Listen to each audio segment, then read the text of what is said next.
Allez, aujourd'hui, je vous emmène à Nice, dans une adresse que notre fils nous a fait découvrir. Là, on est vraiment plongé dans une ambiance joyeusement éclectique, presque théâtrale, en fait, avec ce petit côté brocante bohème que j'adore. Là, on a vraiment une mise en scène à la fois vintage et poétique.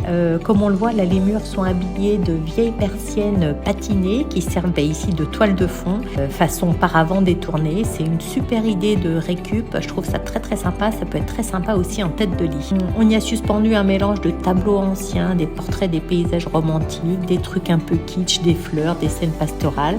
Ça donne vraiment une ambiance ultra chaleureuse, façon maison de grand-mère excentrique, avec les tapis persans au sol, les chaises dépareillées, renforcées par du mobilier ancien, des lampes vintage, des objets chinés. On trouve tout un tas d'éléments, vraiment dans un esprit récup et bohème, et ça donne un super style.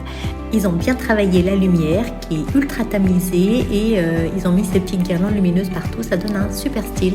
Les lampadaires avec les abat-jours à franges, tellement kitsch mais que ça en devient un peu culte. Les petites touches d'humour ici ou là viennent vraiment casser le formalisme et on sent que c'est vraiment un endroit où on n'a pas peur de s'amuser. Même aller aux toilettes, c'est une expérience à elle seule, avec ambiance sonore assurée. Une bonne adresse où la récup est le maître mot, ce qui est complètement dans mon ADN de slow déco, j'ai adoré. Tu t'attends à croiser Amélie Poulain ou Frida Kahlo en train de papoter à la table voisine. Et cerise sur le gâteau, le café est délicieux, les brunchs une dinguerie, entre les gaufres salés, les bagels, les açaïs ou encore les pains perdus, une folie. Voilà, courez-y si vous êtes dans le coin, c'est une très très bonne adresse.